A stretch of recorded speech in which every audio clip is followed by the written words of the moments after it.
What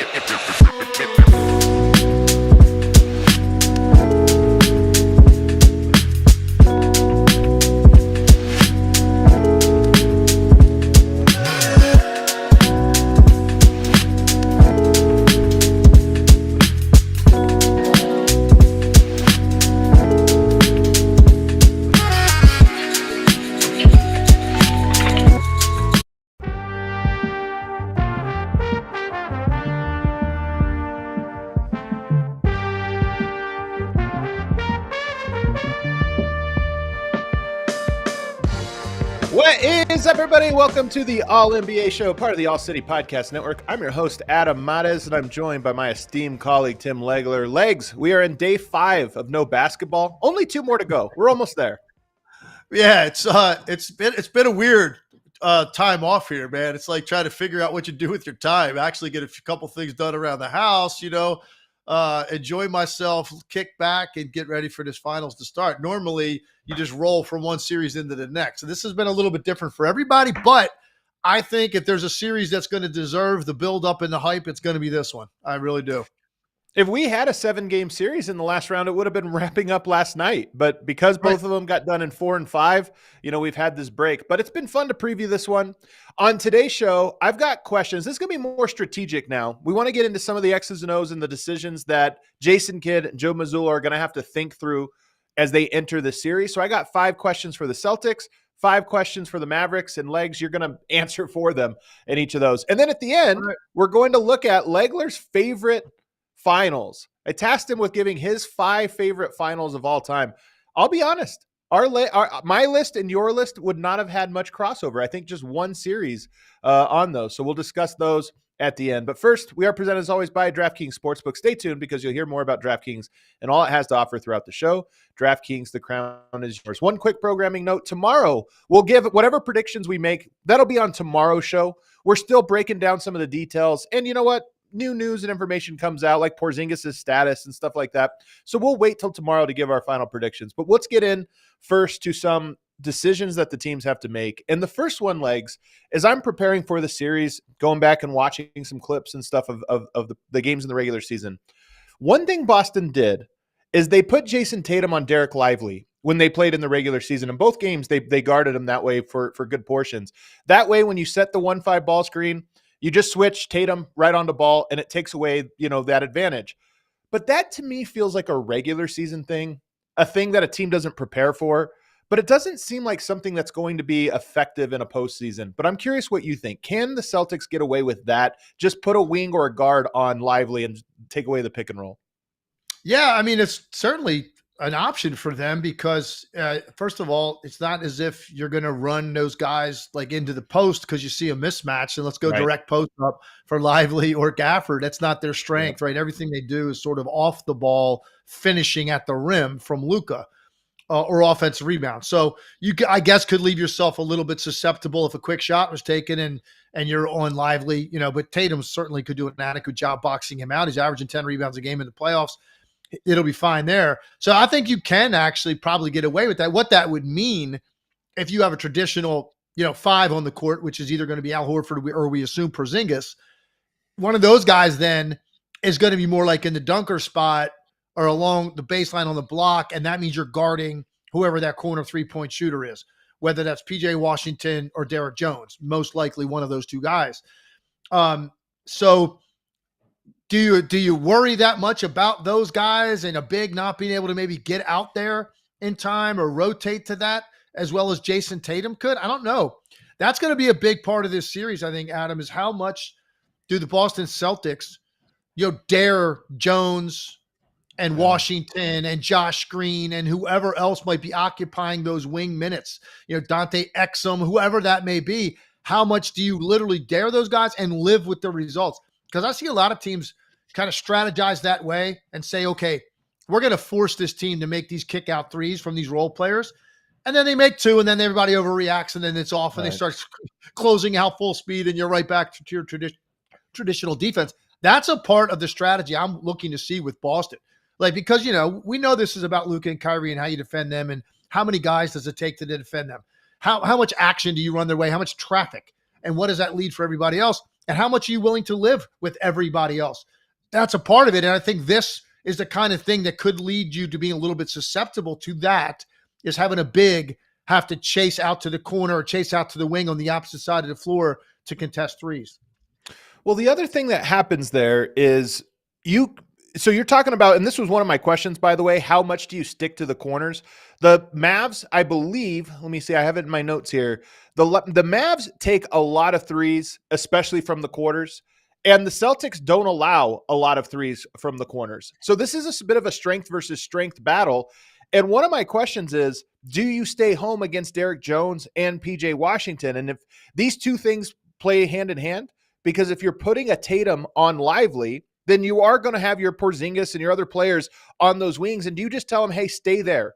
Don't let them get going from three. They're a team that likes to score from those kick out threes to the corner. Don't let them do that, but then you're a little bit more vulnerable to the paint. That's another question I have, and it sounds like you think maybe that's worth it. In the playoffs, Derek Jones Jr., PJ Washington, both like 5% above their regular season average. And so they're making teams pay for that. So does Boston overreact, or really just react and play their strategy of taking the corner away and worrying about those two guys? It's we're all going to wait and see what that is. They're obviously not going to reveal something like that. We're going to have to watch and see how that plays out over the course of the first game, and then adjustments are made game to game depending on who hurts you. But I think that's one of the things that is good for Boston, and one of the reasons that Boston's been so good, and a lot of people think they're going to win this series. Their versatility defensively allows you to do that. You got bigger guards that can defend. You got long wings that are very good defenders. It gives you more options in terms of who you want to put where.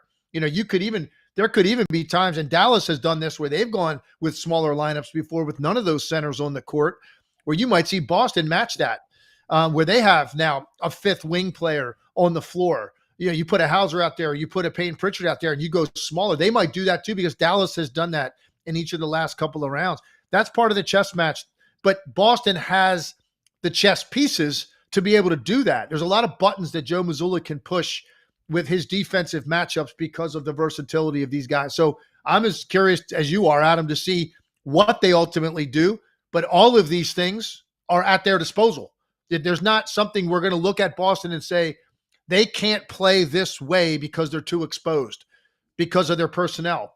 That's the great thing about this team, the versatility of the guys that play. And as a result, they can switch more, they blitz less, right. They play a lot of straight up, and you can kind of handpick who's on who, possession by possession. And if you're Joe Mazzulla, not feel like you're caught in a bad matchup with the starters. Now, the bench is a little bit different, but with the starters, you're going to feel like you're not really putting yourself in a bad spot, no matter who ends up with who, even in a cross-match and transition situation. So it's an important part of this series. It's one of the advantages I think Boston has, is that switchability and versatility defensively. I'm such a big believer too, and you can't let players like a Tatum have an easy go defensively. I think you have to make them work. Otherwise they're going to be so rested. If they have an easy job, they're going to be so rested on the other end. And so another question I have here is, when we talk about regular season strategies, this is why I've seen a lot of Celtics fans saying, dominated Dallas in the regular season, dominated them. East versus West matchups to me are the least revealing, because teams don't make adjustments and they don't do the things like, you can get a gimmick, a quote unquote gimmick, meaning a defense that's abnormal. You throw a little zone here, matchup zone, a full court press. You put we're going to guard a center with a guard, this or that. Those types of things, teams in the regular season, they might game plan when they have a homestand and a couple days off and it's a divisional opponent, somebody they're familiar with. They might game plan like that. But usually if you're Dallas and you're playing at Boston, that game usually comes on a 3, 4, 5, or 6 game road trip. You're not practicing in between. And when teams throw little curveballs at you, it's just like, whatever. We're not going to adjust to this. We're going to call a timeout maybe and draw something out. But that's the extent of it. When you get into a finals, obviously there's no sneaking up on a team with again, and to call it a gimmick is not trying to take away from the value of the move. I'm just saying teams will start to prepare for it. And one way you prepare for the Tatum on Lively or Gafford, Tatum on a center. So that takes away pick and roll. But you can go away from the pick and roll, because those guys we talked about offensive rebounding is a battleground in this series. And I think one of the adjustments would be, okay, if they're going to do that, we're not running ball screens, but we want to put them in position to where Tatum is now the low man. So he has to be the rim protector. And on top of that, he has to box out, or as a team, they're going to collectively have to box out. So if I'm Lively and I see Tatum on me, you probably have a game plan like, okay, we're going to run a pick and roll somewhere else, or we're going to ISO, what have you. But we're going to set the table to where Tatum has to box out Lively now for 5 seconds. And you're going to be leaning on him. You're just going to be wrestling with him. And then as soon as that shot goes up, now you have a 7-foot guy or 6'10", 6'11" guy boxing you. You know, you have to box him out, and you're using all that energy, and he's going to be grabbing offensive rebounds, maybe even fouls. I mean, trying to box out bigger players is a recipe for a lot of fouling. And I think that's one of the ways that Dallas should approach that specific thing is if Tatum's going to guard you, get the offensive boards, and we're going to look elsewhere. The other thing is you can use this is one of the things I talked about earlier in the year with Dallas and why I like their roster so much. And it's not something, I mean, Tim saw it coming. I didn't see it coming, but as they played out and we've talked about it, you see it more and more is Dallas runs, I think, about 50 or 55, 60%, somewhere in there of their ball screens with one of their centers, one of Gafford or Lively. But that's a very high number. That still means they have a lot of ball screens that they run with non-center players. And that's part of what I love. Their guard-to-guard actions, their guard-to-wing, Derek Jones Jr., PJ Washington, guys that can play make or put the ball on the floor off of the short roll. And if you try to hide your big because you don't want Al Horford out on the perimeter, or if you try to play one of your other bigs that's not even Porzingis, but if you have to get minutes with one of these other players who can't guard in space, well, you could use Derek Jones Jr. now as the ball screener. And if they're going to try to switch that, or if they're going to try to contain that, you still have the option to get it to one of those guys who can play make off of those. So I think Dallas, unlike in the regular season where they did not adjust to that defense, I think in the playoffs they will be able to adjust to it a little bit better than what you expect. I will say that the shooting regression is something, if I was a Dallas fan, that I'd be a little concerned about. Both Derek Jones Jr. and PJ Washington, I think, are good players. They got rhythm threes. I think those threes are going to be much less in rhythm than they were in the regular season. And this is normal. We saw this, Tim, with Michael Porter in the last round. He didn't get as many shots as he was used to. And as a result, he shot worse because those shots became more contested, this or that. So when you talk about a Derek Jones and a PJ Washington, I think that is one thing that you would be concerned about if you're Dallas is those guys got comfortable rhythm shots. If you don't get those, if you cut those opportunities in half, can they maintain efficiency at half the rate? As a shooter, I think that's a hard thing, especially as a fringe shooter, not like a great shooter. Yeah, when you're not pure, that's not because pure shooters can go long periods of time between shots and still have a pretty good chance of making those shots. But even those guys need more rhythm. But you're right. The guys like PJ Washington, Derek Jones, the more frequency with which you're getting them, or the more consistently you can predict you're going to get them, it absolutely helps you. It helps you just with your footwork. It helps you just stepping into it and getting ready to shoot it. When they're a little bit more spread out or harder to predict, I agree. That's going to be a little bit harder. I've been surprised at how timely Derek Jones threes have been.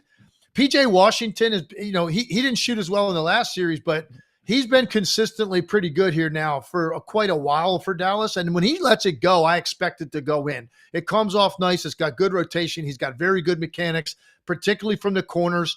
It's a massive weapon for Dallas right now with all the attention that's being paid in the paint. Derek Jones, a little bit, obviously, the mechanics aren't quite as good. He's known for his leaping ability, his slashing, his transition play.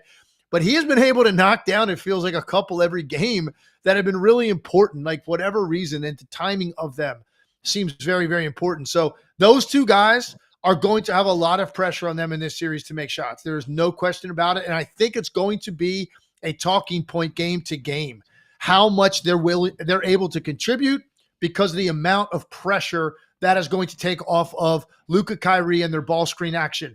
And you're just not going to be able to commit as much if those guys are playing a part, particularly in the first halves of these games. So that's going to be a big storyline, I think, the entire series. Another one I have for you, Legs, here that is very interesting is, will they blitz?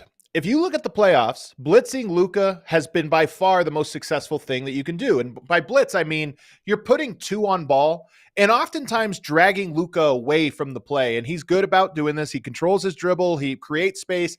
And then you're kicking it off to somebody who's going to attack 4-on-3. Luka 5-on-5 is better than most players in the NBA 4-on-3. And that's why it's a smart defensive strategy for teams to get the ball out of Luka's hands and just play scrambled. You might have a better chance. But the Celtics, they blitz less than anybody else in the entire NBA. In fact, they only did it 2 times per second spectrum. Only twice did they blitz Luka in their 2 matchups this season. They do it less than 1% of their pick and roll coverage does that. They do other things there. But this is the question. If that's the best strategy for Luka, but Boston never does that, does Boston budge and maybe blitz a little bit more than their identity in the regular season and playoffs so far? Well, I will say this, and this is where the layoff comes into play. If you're talking about something that's out of your norm, like really out of your norm. In fact, you mentioned only blitzed them twice. I did a game late in the year, Boston, New York, in the Garden. I called on radio, and I remember the numbers I was given as research before that game, and this was late in the year, so I'm sure it went up a little bit. But at that point in the year, you're talking, this is March. They had only blitzed their starting 5 with Porzingis and those other 4 players had only blitzed 5 times the entire season, period, on anybody. So you're talking about crazy, a team man. that doesn't. You're talking about a team that does it so much less than everybody else. It's really, there's nobody else to even compare them to. When you now try to do something outside of what you normally do, because that becomes automatic, the way that they defend all year long, you're just so used to it, not blitzing. The rotations associated with blitzing are entirely different when you switch or you play straight up with a hedge and the guard fights back over. They've had a lot of time. The playoff here will help something like that.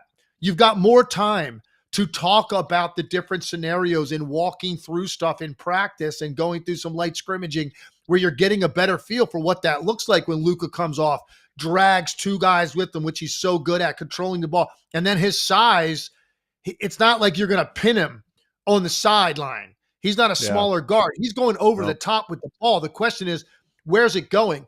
And that's where the weak side rotations come in. Like, when you screen with Luka, whoever it is, let's just say Lively or Gafford, they're running right to the rim.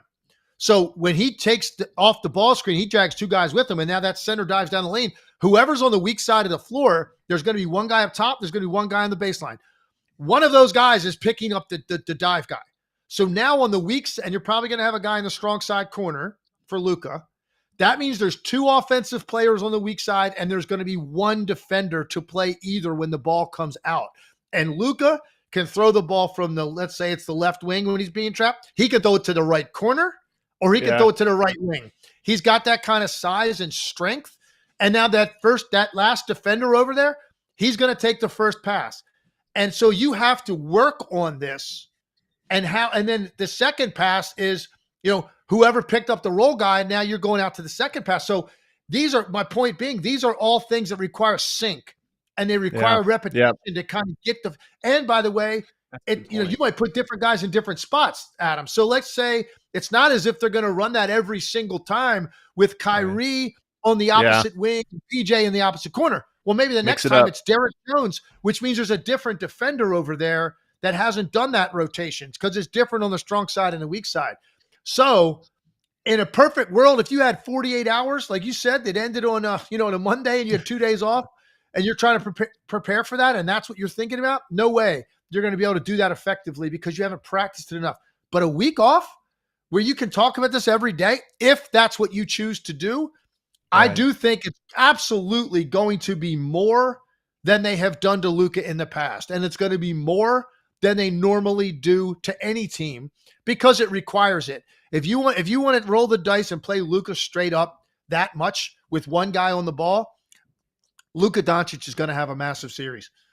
So you're going to have to pick and choose, but the fact that you've got time to work on this and the amount of communication and rotation communication that it requires, that's something that will play in Boston's favor if they do elect to do this handful of times a half or a few times a half, or maybe just in big spots.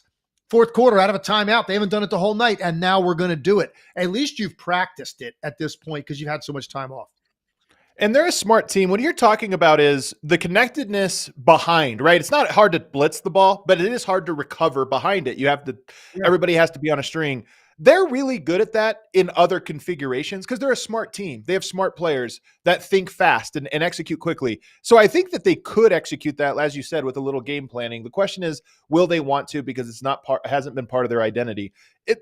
What we're talking about here is, if I told you Luka in game one had 48 points, 5 assists, that's the only information you have. 48 points on 52% shooting and 5 assists. Did Dallas win or did Boston win? If Kyrie in a game? in a game. 48, like lots of points, but 5 assists, is well below what you would expect from Luka. Oh, Luka. I thought you said Kyrie. Oh, Luka. I might have. I meant Luka. See, I really believe it's an impossible question to answer because of the context of it.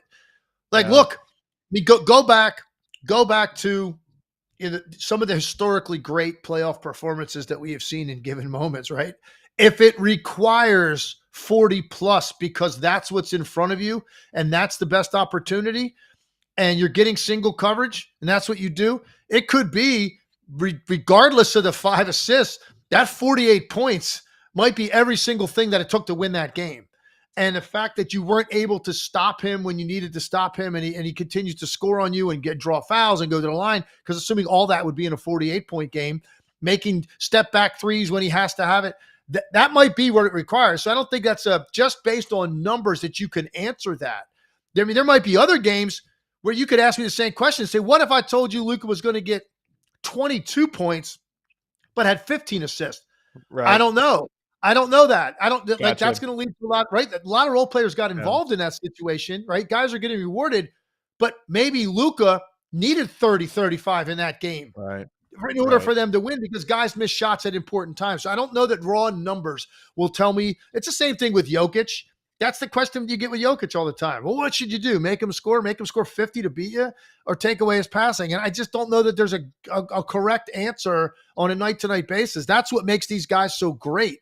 Whatever is required on a given night to beat you, that is what they are able to do. LeBron is in that category historically. If it requires a 40-point game, I'm going to give you a 40-point game. And if I don't, I'm reading the game other nights and guys are making shots around me and they don't have an answer for that, well, then that's what I'm going to do to beat you. And that's what makes Luka different.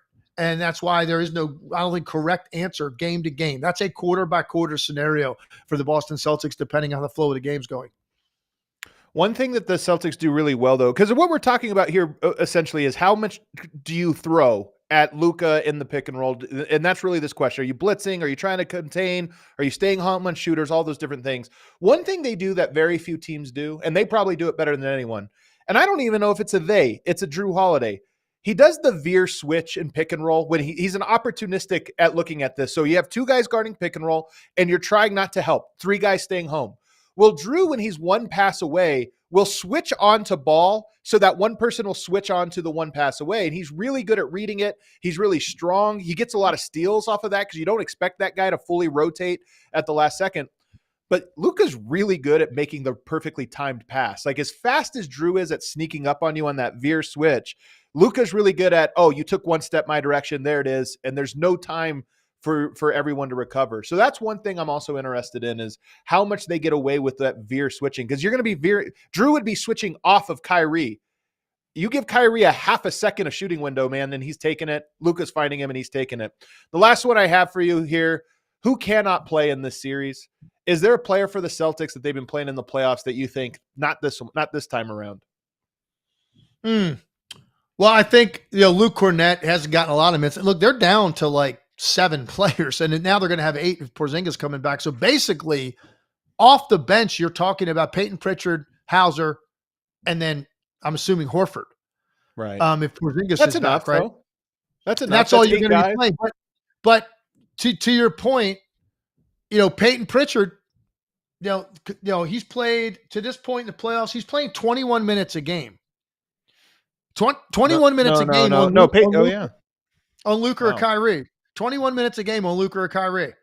That's who he's going to be playing right now. If you want to, very rarely are they both out of the game, but right. Sometimes a couple times they have him. For the most part, one of those guys on the court. So Exum will be out there, or whoever the secondary ball handler is going to be. Maybe you could try to hide him with somebody like that. I think those are going to be tough defensive matchups for Peyton Pritchard. As hard as he plays and as well as he competes and as good as he is laterally, this is different. These are two different animals completely. So that would be one to look at. Those numbers kind of drop down a little bit. Hauser hasn't shot the ball particularly well. He's only playing 15 minutes a game. He's only shooting 33% from the three. He was much better than that in the regular season. So he's already coming in not in a great rhythm. But there are guys in this series you can hide him on defensively. He can camp out against Derrick Jones, PJ Washington, whoever, and let other guys be involved in this ball screen action. And a lot of that.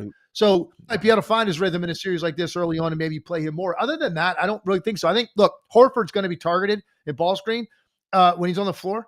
There's no doubt about that. So we'll see what Boston does to counter that. You're going to have to play him. He's your only other big that you're going to play.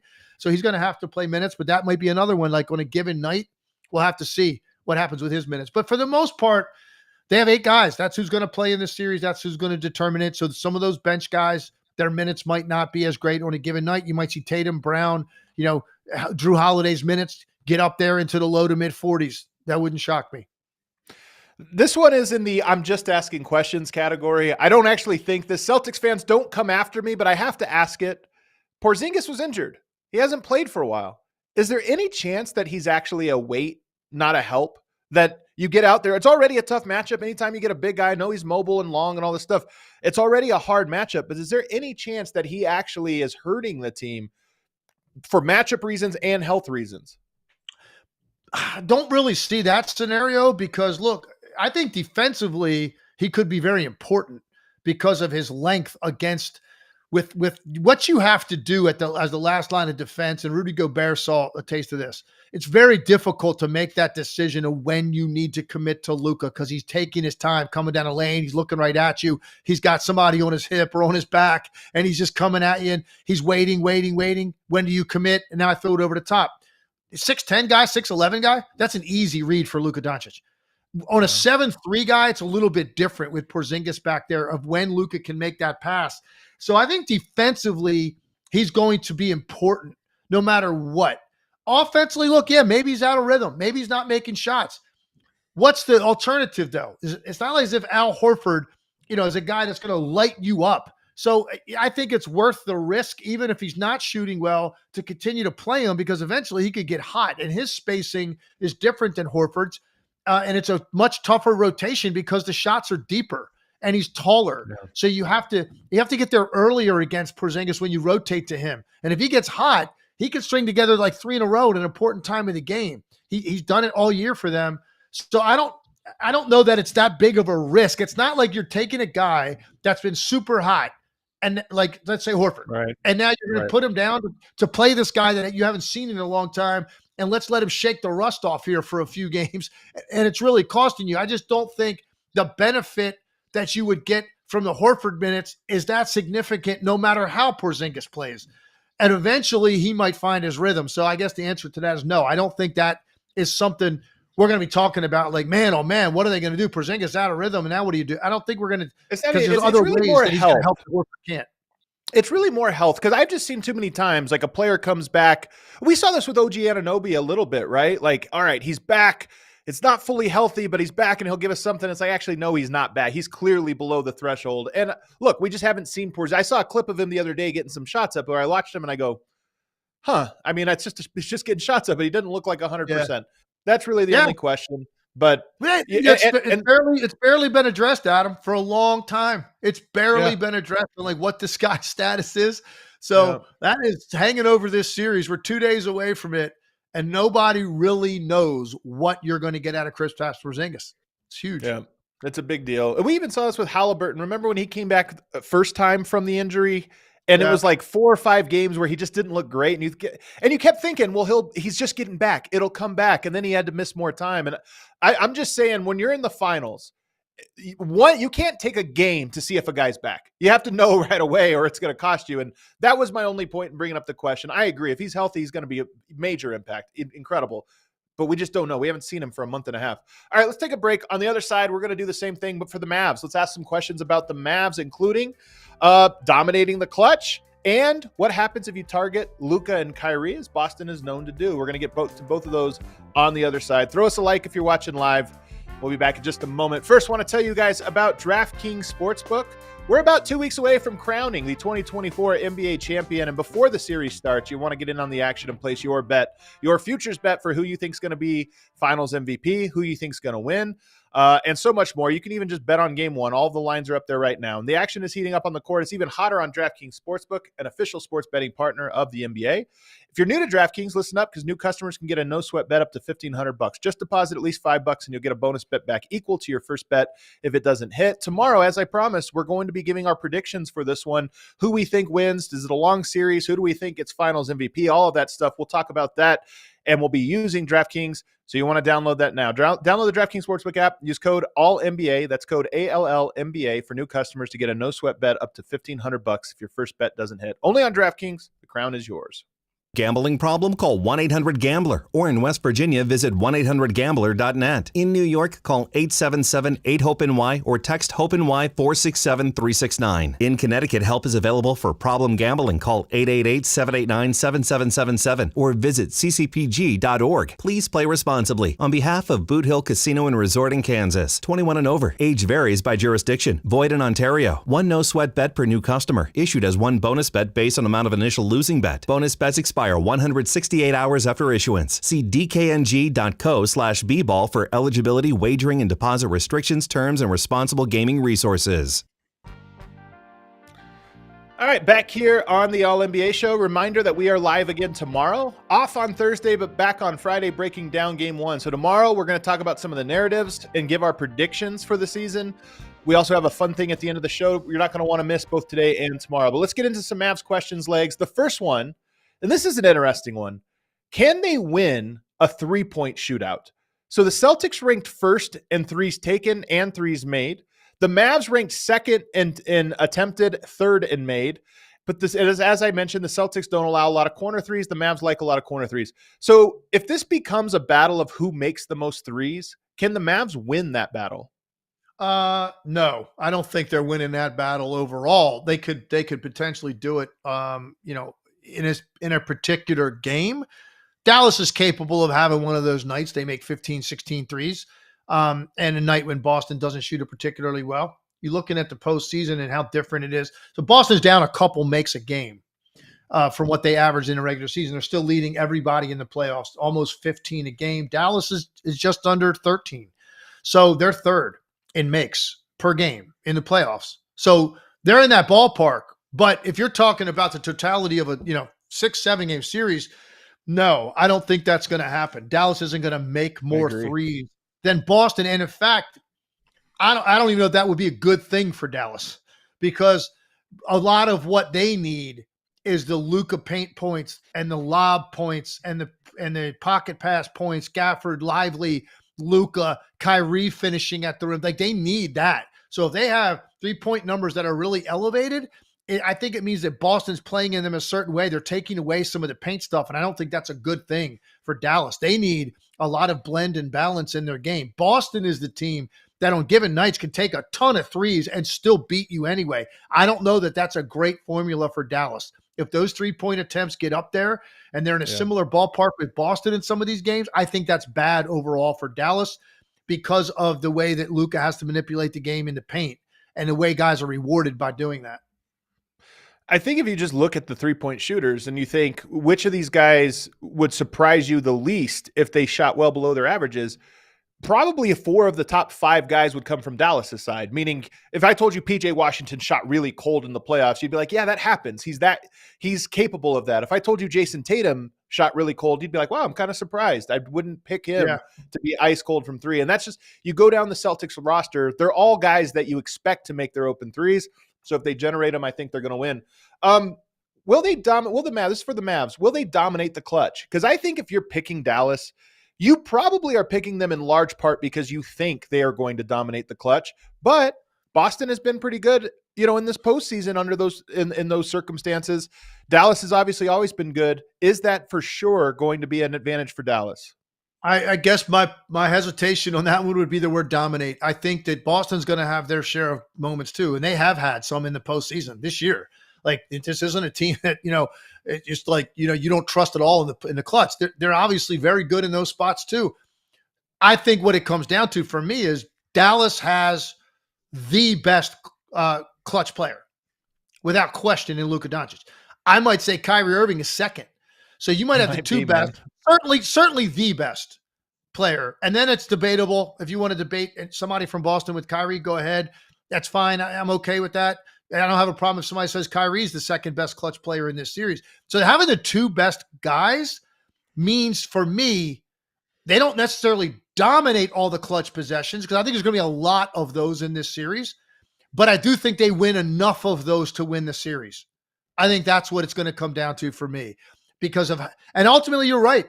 A lot of what I'm basing on why I think Dallas can win this series and will is because of how much I trust those two guys in those moments.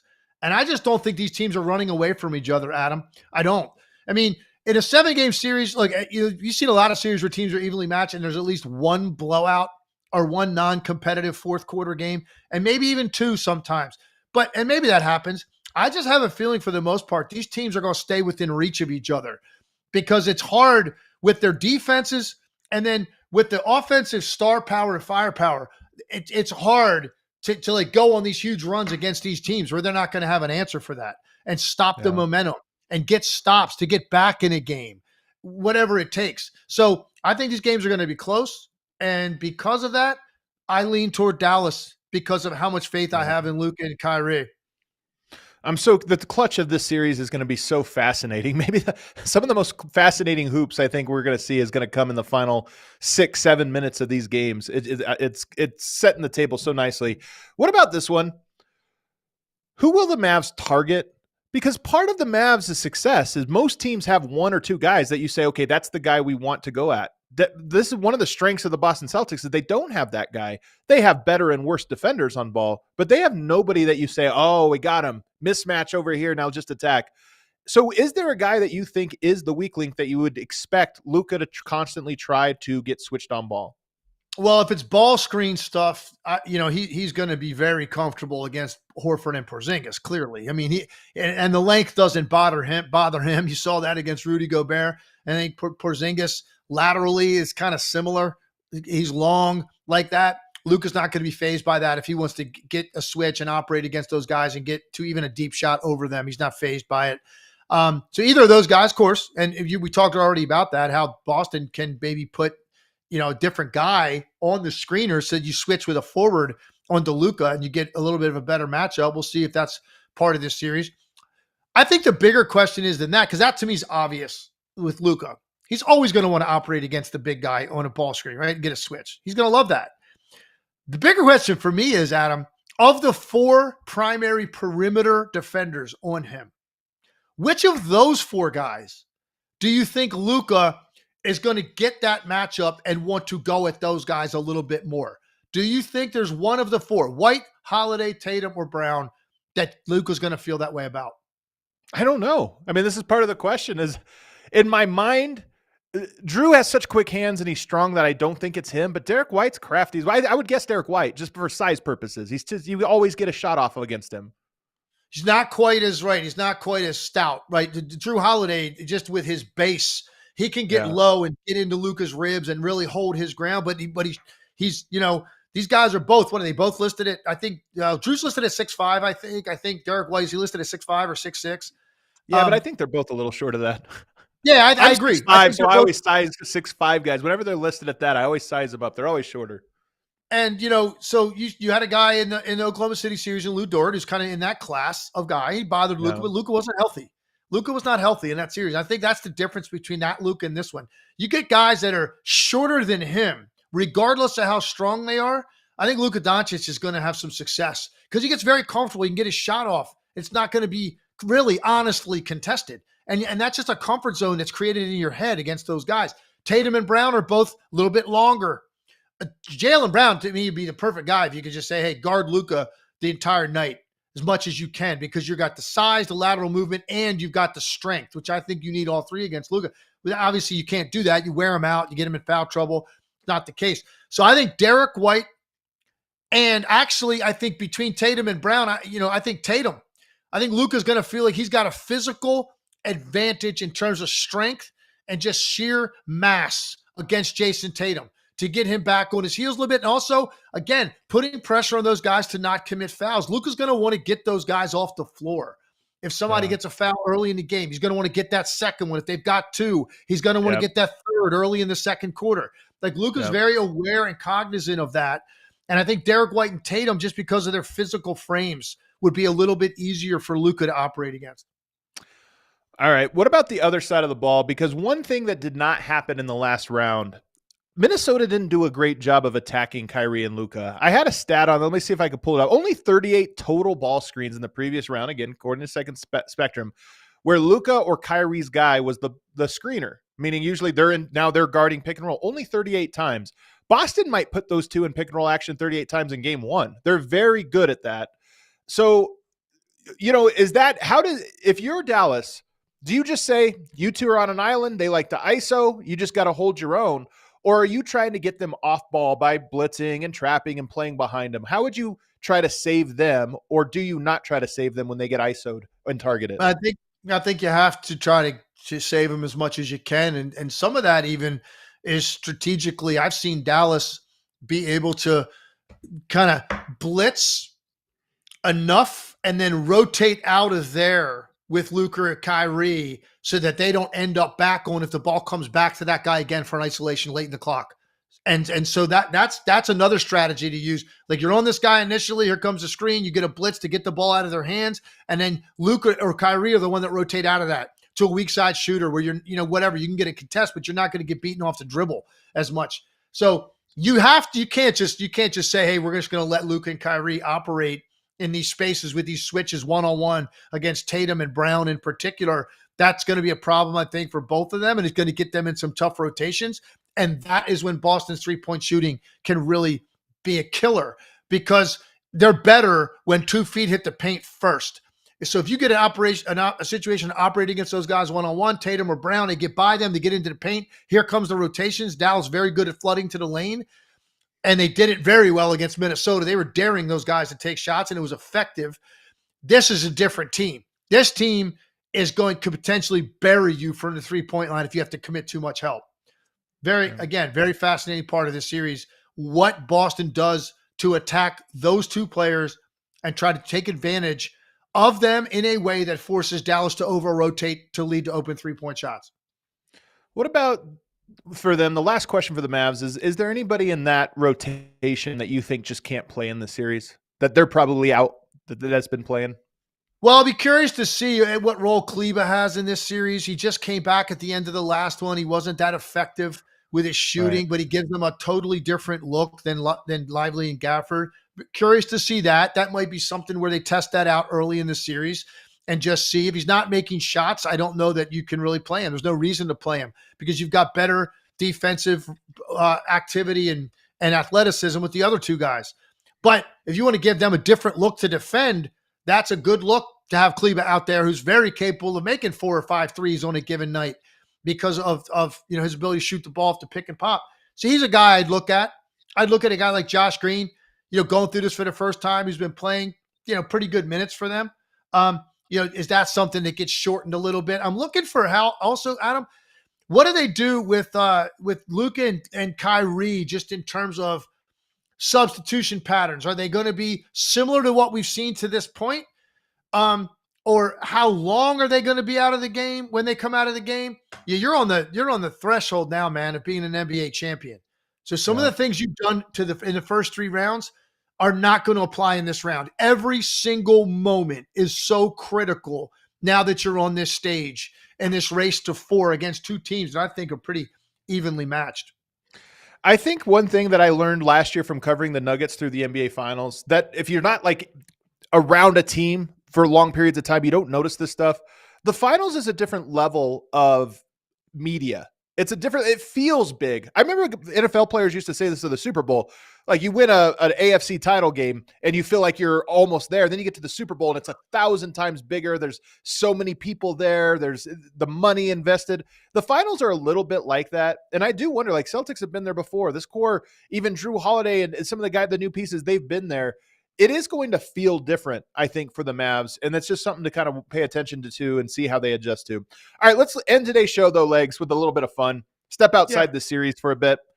I asked you your 5 favorite. This is a subjective list. It's your list, but the 5 favorite finals that you've ever watched. And then at the end, we'll talk about if you expect this one to compare to some of those. But let's hear your list. Let's start with the first one. Good day to talk about this because I think this is going to be epic, man. I think what we're about to watch, I think it's going to be sensational. I think it's going to be one of the best finals in my adult life of either playing or covering the league. I think this is going to be one of the, I think it's going to be that good, which leads us to this. So I went in chronological order. Like some of these are, take you back a ways, but I think they're important in the context of like my life, really. Sure. First one is 1978. I was living in Washington, D.C., Baltimore area at the time. So I was a Bullets fan first. And I wasn't a huge basketball. I was a baseball player. Like that's what my focus was. I liked watching basketball. I barely had played it at that point, but I liked the Bullets. My first favorite player was Elvin Hayes, who I think to this day, one of the most underrated players in NBA history and an incredible college career at University of Houston too. They played Seattle 1978 and they win that series 4-3. And it was, I remember like vividly, like that was the first team that I loved that won it when I was old enough to know what was going on. Because I was a Redskins fan. I was a Baltimore Orioles fan. And those teams that won in the early 70s, I was too young to know what that was. This was the only championship in franchise history I'm talking about for Washington. So that area, growing up in that area, those were my teams. This was the first championship where you got to see what that felt like. And just, I wrote down some notes on it too that are kind of interesting. Yeah, First I want to hear about this one because I don't know anything about the series, to be honest. This is not a series that's like, some series have disappeared. This is one that's disappeared. Yeah, and they actually played again in 1979. So they went back to back. They matched up 2 years in a row. Seattle won the second year, but this was the one that the Bullets won it. Some notes I just wrote down. First, it was interesting to me. The first round at that time, Adam, was best of 3. So Washington wins that 2-0. It's crazy, right? The pressure. If you're at a higher seed and you lose the first game, I mean, look at the pressure that you're under at that point, right? So here's another interesting one. The second round, they beat the Spurs, who were in the Eastern Conference at the time. So that's kind of interesting as well. We think of San Antonio dominating the West and all this Duncan years, 20 years of greatness. This was the San Antonio Spurs with George Gervin in the Eastern Conference playing Washington in the second round. I thought that was interesting. And then the finals. So Elvin Hayes was my favorite player. He averages 20 and 12 in that series. Bobby Danders 20 and 7 in the game 7. Here's what's interesting. Elvin Hayes was clearly their best player at that time. Wes Unseld was the MVP and rookie year in the same year. Okay, but this is further down the road. This is like 3 years later. Wes Unseld in that series averaged 9 points and 11 rebounds and won the finals MVP. How? Despite the fact that Elvin Hayes averaged 20 and 12, because of his defense and toughness, and these were all obviously low-scoring games for the most part. Here's one final note on this. Imagine, Adam, if this happened today. Game 7 of that series, Dennis Johnson, the late, great Dennis Johnson, who went on to win rings with the Celtics, a great guard for Seattle, Hall of Famer, went 0 for 14 in Game 7 from the field. Oh, wow. Could you imagine today if a player went 0 for 7 in a Game 7? That was an all-star caliber player. Like imagine if Jason Tatum goes 0 for 14 in Game 7 in this series. Like the amount of scrutiny on that. But like it was different coverage back then. So you just kind of, we just slipped through the cracks. You go on to the next year. Nobody really talked about it. But he bounced back, right? Didn't he win the Finals MVP the following year for Seattle? I believe he did. I don't remember if he won the Finals MVP in that. He could have. Wouldn't surprise me. Yes, but they came back the next year and they won it. And then again, he had big moments for the Celtics and those teams that won it in the 80s too. But I thought that was interesting. An 0 for 14 Game 7. and the amount of scrutiny that we get today. Second one. Real quick, hold up real quick. Just to show you how much everything has changed. Same thing. Can you imagine a guy averaging 9 points? Like Drew Holiday in this series averages 9 points and he gets finals MVP. Like we would spend the next decade talking about that one, but right. It's insane, man. It's insane. But that's what happened, man. And look, they all want these. All these guys want these things on their resumes. Elvin Hayes also. Why wouldn't you? Both these guys, by the way, Wes Unseld and Elvin Hayes, both were on that 50-year anniversary team, top 50 players of all time in 1996. They both made that team. So these are two of the all-time great players. Oh, one other note, another guy on that team from Richmond. I ended up going to high school in Richmond. We moved after that.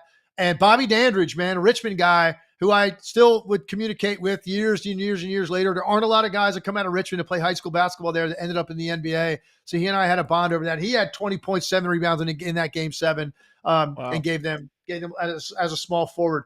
All right. Shout out, by the way, to the chat. Randy Balin, who was he says in the chat, he was at 2 of the Spurs versus Washington games, which is cool. I always like when you get one of the really cool memories and somebody was there. So that is awesome.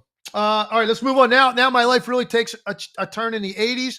No geographical reason. I was living in Virginia. Now I'm starting to get into the NBA. It's like early high school, 1980. I go into high school. So that's right when Bird gets to the league, Magic gets to the league, the rivalry's created.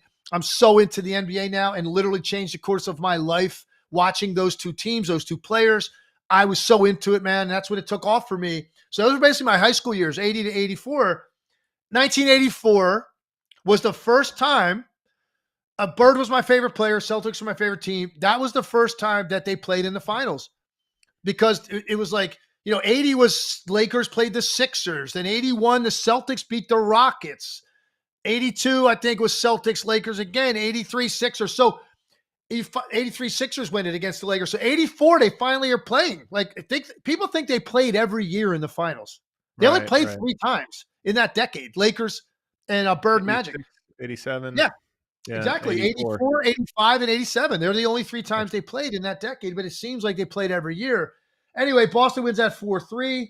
Some interesting notes about it. Boston was down 2-1 in the finals in that round, and they had to win game 4 on the road. It was 2-2, 1-1-1. It wasn't, it jumped around a lot at that time, 2-3-2 or 2-2, 1-1-1. This was a 2-2, 1-1-1. They're down 2-1. Game 4 is on the road. They lose that game. They're down 3-1. They're not coming back in that series against that team. They win a 4-point game on the road, and it gets to 2-2, and then they play it out, and the home teams win the rest of the way. Game 7, they win by 9 points. And here's another one. Larry Bird was not the finals MVP. Cedric Maxwell was the finals MVP. That's right. In that round. Yeah. And he had 24, 8, and 8 in that game 7 win. Bird had 20 and 12. Dennis Johnson had 22 points in that game. Robert Parrish, 14 points, 16 boards. I'm sorry. I had that wrong. Bird was the finals MVP of this one. He was not. He was? 81, it was Cedric Maxwell. Gotcha. 80, yeah, you're 84, right. Bird got his finals MVP. They win that series. And, of course, they played the next year. Lakers won an epic one in 85 and beat them in 87. So that's my second one. Now I'll go to my time in the league, the third one on this list. 1998 Bulls against the Jazz. and we played the Bulls the year. Yeah, we played the Bulls the year before that in the playoffs in 1997 in the first round. And we thought we were an up-and-coming team, and it didn't work out that way. We made a lot of trades, and we kind of went in a different direction. But we were kind of on the rise. We really battled the Bulls the year before. So this one stands out to me just because it was the epic shot at the end of that game. It was Jordan's last shot to win a championship, right, on that 98 Bulls team. And it was kind of like you thought right off into the sunset, but he ended up coming back with the Wizards, obviously. But just that series, here's what's really interesting to me. I made a note of this. 6-game series. So there's 12 scores posted in 6 games by the 2 teams, right? Only 2 times did anybody get to 90 in that series. The whole thing was played in the 80s, the scores. And here's another rough, interesting man. one. Adam, do you realize in the last game, Michael Jordan scored 45 of Chicago's 87 points. And here's another odd statistical anomaly. I looked this up. I was shocked. I said, is this right? 1 rebound and 1 assist for Michael Jordan in that game. Yeah. So Wow. That's crazy. a guy that the guy that did everything on the court. He had 1 rebound, 1 assist, and 45 points. There's a lot of rebounds Total, available too. by the way, this was 20 years after the 3-point line was put in, and the two teams combined in that game for 6 made threes in the last game. Okay, we're going to see 6 made threes in the first quarter, I guarantee you, on Thursday night, right? So I just thought that was an interesting one. Last two, 2016, Cavs over Warriors. For me, watching, I loved the Warriors. I loved their style and everything like that. But how can you not respect what Cleveland was able to do in that series? Remember, refresh people's memories, it's 3-1 Golden State. Draymond gets suspended, misses game 5. Cavs win that game. In game 5, LeBron and Kyrie both had 41 points. And the rest of their team had 11 made field goals. So that was literally a two-man show at its highest form. And we might get some of that in this round. Two-man show at its highest form. They win game 5, and then they win the next 2. Game 6, LeBron 41, 8, and 11. Game 7, LeBron 27, 11, and 11. Kyrie 26. Draymond, remember, did redeem himself in that game, 32, 15, and 9. Had a monster game 7.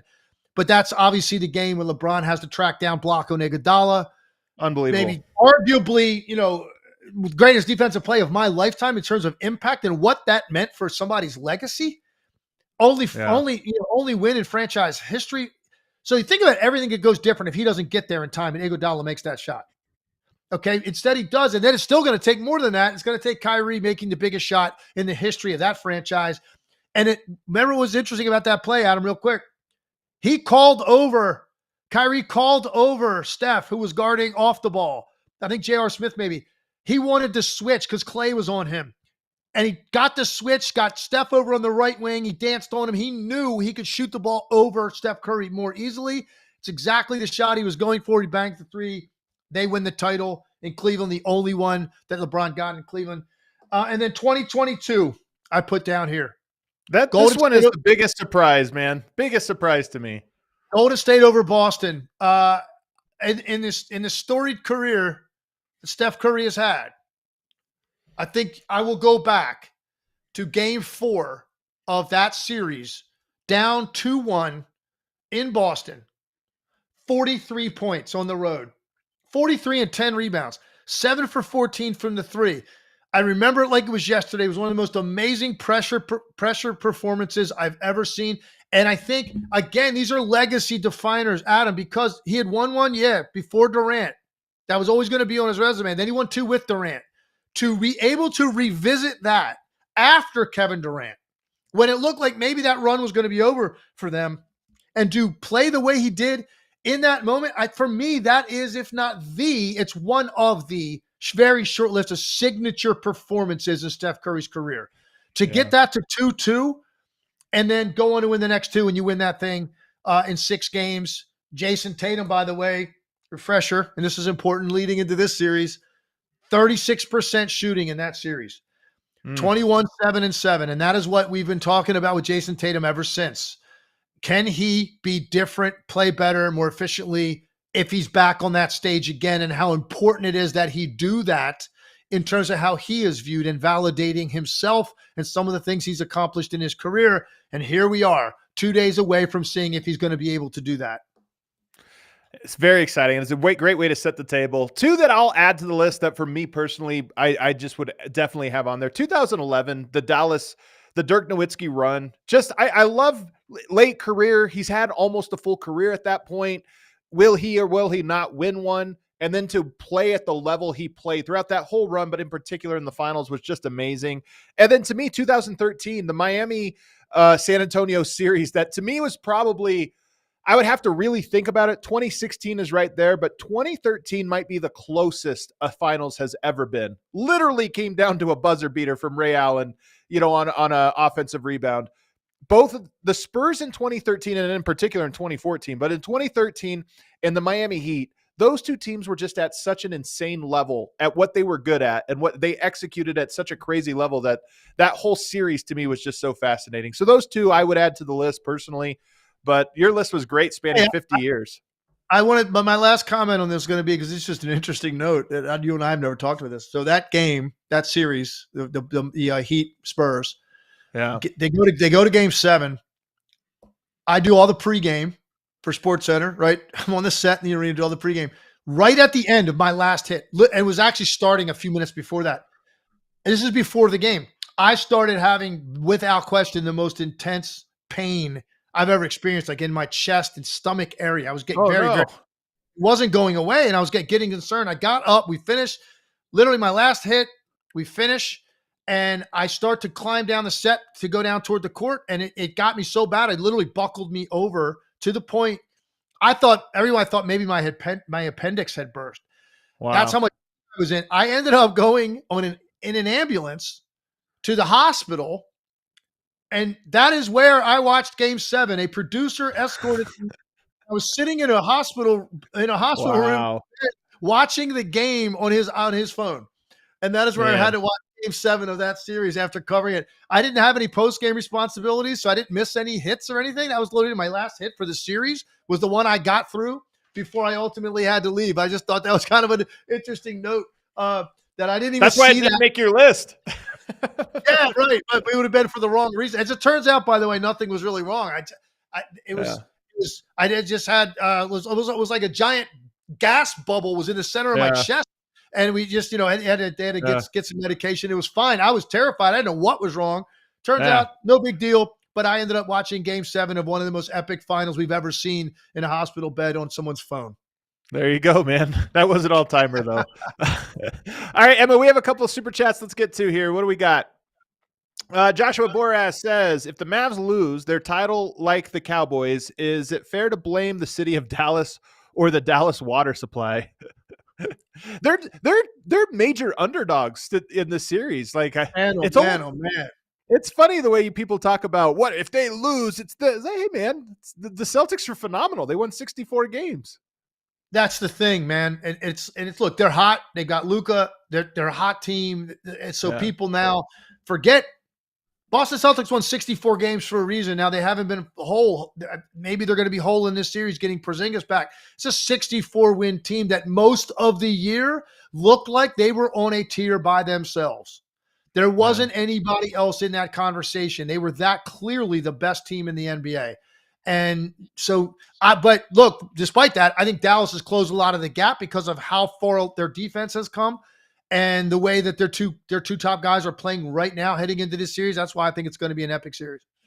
What's the next one we got here? Cedric Exquisite says, if Kyrie wins Finals MVP, how much a villain is he? I mean, to the Mavericks fans, he won't be a villain. I don't think he's going to be a villain. I actually think that it's not just like mainstream media that's had a different narrative about Kyrie through this run. And I know for myself, I've said I admire him, watching him play more than I ever have. I've enjoyed watching him play because I'm just appreciating this guy and not worried about any of the other stuff that comes with him, distractions. I think a lot of people that just are fans that follow the game feel the same way. I don't think he's going to be a villain. I think in a lot of ways, it's actually an incredible, almost redemption story if he's able to pull that off based on how everything went for him since he left Cleveland and how everything has played out since then. To be able to now be engaged, playing every night, playing hard, playing defense, meshing with his other star, and then playing well enough to outplay Luka, Tatum, and Brown to win Finals MVP, I actually think that would be an incredible redemption story for Kyrie Irving. Yeah. No, not to Mavericks, Adam to the Celtics. I mean, look, that's how it works. If Kyrie wins in general, of course, Celtics fans aren't going to like that. They're not going to like their team losing. So the answer, of course, but I don't think that has anything to do with the broader narrative. All right, hit that outro music, Emma. Legs, a great show. Lots of X's and O's on this one. Another great preview. We've got one more tomorrow, some narratives, as well as our final predictions. Any final thoughts before we get out of here? No, man, we got it all set up. The stage is set. I'm ready. I'm ready like you are to get this thing rolling. I am, man. Everybody, thanks so much for hanging out. I see Carlos sent a last-minute buzzer beater. I'll just read it here. Is OKC's game style similar to the Celtics? We talked about this on yesterday's show. You could find that about halfway through. I think it is. Legs saw more of a similarity to Minnesota in how the Celtics play, and you can hear that full discussion for why we think those things in yesterday's show. Thanks, everybody, for hanging out. Hit that like button. We'll see you tomorrow.